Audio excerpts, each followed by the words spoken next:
Hi friends, சமீபத்துல petrol விலை ரொம்ப கிடுகிடுன்னு உயர்ந்துகிட்டே இருக்கு. இதனால பாத்தீங்கன்னா பைக்கோட மைலேஜும் நமக்கு ரொம்ப முக்கியமானதா இருக்கு. இந்த வீடியோல நம்ம பார்க்க போறது என்னன்னா நம்மளோட பைக் மைலேஜை எப்படி இன்க்ரீஸ் பண்ணலாம்ங்கிறதுக்கு தான். Tips number 1, front and back டயர்ல ஏர் பிரஷரை கரெக்டா செக் பண்ணிக்கணும். ஏன் பைக்கோட டயர் பிரஷர் நம்ம செக் பண்றோம்னா ஒரு சில டைம் நம்ம டயரோட ஏர் ப்ரெஷர் ரொம்ப கம்மியாக இருந்தாலும் இன்ஜின் வந்து அதை புஷ் பண்ண ரொம்ப ஹார்டாக இருக்கும். அதனாலேயே நமக்கு பார்த்தீங்கன்னா மைலேஜ் ட்ராப் ஆகிறதுக்கு நிறைய சான்சஸ் இருக்குது. ஒரு வாரத்துக்கு ஒரு முறையோ அல்லது 2 வாரத்துக்கு ஒரு முறையோ நீங்கள் டயர் ப்ரெஷர் செக் பண்ணுறது ரொம்ப நல்லது. டிப்ஸ் நம்பர் 2 என்னன்னா இன்ஜின் ஆயில் நம்ம குறிப்பிட்ட மந்த்ஸ் அல்லது குறிப்பிட்ட கிலோமீட்டர்ஸ் ஓடினதுக்கு அப்புறமே இன்ஜின் ஆயில் சேஞ்ச் பண்ணணும். ஏன் இன்ஜின் ஆயில் யூஸ் பண்ணுறாங்கன்னா லூப்ரிகேஷனுக்காக தான் யூஸ் பண்ணுறாங்க. உள்ளே இருக்க பிஸ்டன் ஆகட்டும் எல்லாத்துக்குமே வந்து லூப்ரிகேஷன் ரொம்ப அவசியமாக இருக்குது. இன்ஜின் ஆயில ஒரு 3000 to 3500 கிலோமீட்டர்ஸ்க்குள்ள நீங்கள் இன்ஜின் ஆயில மாற்றுறது உங்கள் பைக்கு ரொம்ப நல்லது. ஒவ்வொரு கம்பெனியுமே ஒவ்வொரு மாதிரியான இன்ஜின் ஆயில் யூஸ் பண்ணுறாங்க. உதாரணத்துக்கு ஹீரோ ஆகட்டும், ஹோண்டா ஆகட்டும் அல்லது பஜாஜ் ஆகட்டும், ஒவ்வொருத்தருமே ஒவ்வொரு மாதிரியான இன்ஜின் ஆயில் யூஸ் பண்ணுறாங்க.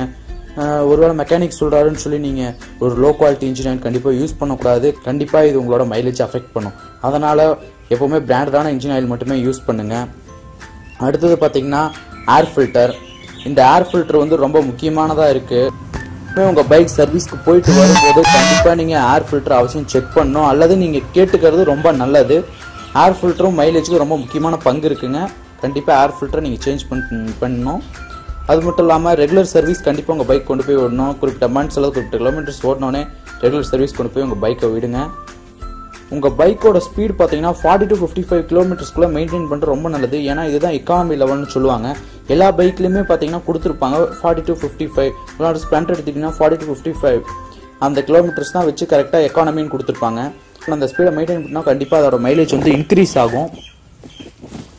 அடுத்தது கியர், ஃபர்ஸ்ட் கியர் போட்டாங்கன்னா அடுத்தது செகண்ட் கியர், தேர்ட் கியர் சீக்கிரமாக போட்டு மூவ் பண்ண ஆரம்பிச்சிருவாங்க. அந்த மாதிரி நம்ம பண்ணக்கூடாது. அதுலேயும் நமக்கு மைலேஜ் அஃபெக்ட் ஆகும்.